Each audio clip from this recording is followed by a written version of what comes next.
घ्यायचं आणि असं हळू धरायचं. कारण मी जुळतं साप पकडण्यात सुट्ट सुट्ट झालेलं 2 पकडलं. पकडलं जातं.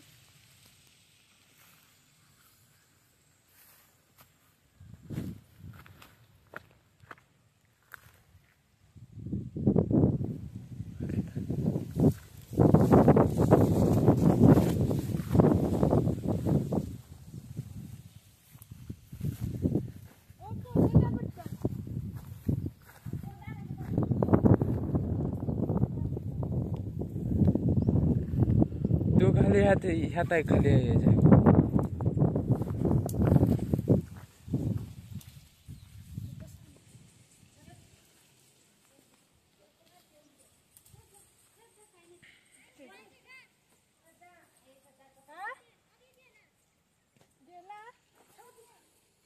लक्ष ठेवा जरा. ये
थोडंसं म्हणजे पाणी वगैरे होतं, जरासं आहे खड्डा असा आहे आणि त्याच्यामध्ये सगळं वगैरे टाकलेलं.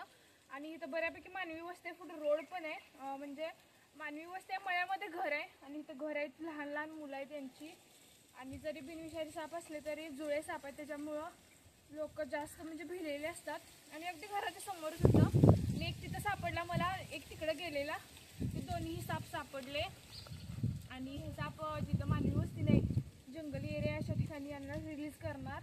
आणि हे जुळे साप आहेत. जुळ्या सापांबद्दल की अंधश्रद्धा असते की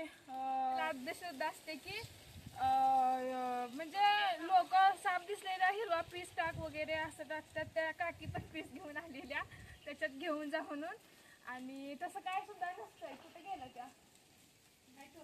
हा, ते अवघच अंधश्रद्धा आहे लोकांनी आधीपासून बनवलेली की साप दिसल्यानंतर, जुळे दिसल्यानंतर हिरवा पीस टाकायचा, असं काय तर असतं ते. पण ते काय सुद्धा अंधश्रद्धा आहे. सापांना मुळात कळतच नसते, त्यांना बुद्धीच नसत्या. सापांना आपल्याला कशी माणसांना ओळखतो आपण, हा माणूस याचा चेहरा याचा, तसा सापांना काही सुद्धा बुद्धी नसत्या. सापांना जास्त दिसत पण नाही आणि त्याच्यामुळे त्यांना काही सुद्धा समजत नाही. जमिनीचा कंप याच्यावरून फक्त सापांना समजतंय, बाकी सापांना काही समजत नाही. आम्ही साप पकडतोय, त्यांना वाचवतोय, हे त्यांना थोडी माहिती आहे, त्यांना पण माहित नाही. आणि जे लोक मारतात ना, त्यांनी सापांना मारू नका, साप वाचवा. आणि कुठं साप म्हणजे अडचणीत आला असलास तरी आम्हाला म्हणजे सर्पमित्र विजय पाटील नंबर आहे, ते कॉल करा. आणि यांचं काय नाव काय हो? शंकर गायकवाड कुची यांचं अभिनंदन की त्यांनी हे जुळे साप वाचवले. आणि व्हिडिओ आवडला तर लाईक करा, शेअर करा, कमेंट करा. साप वाचवा, निसर्ग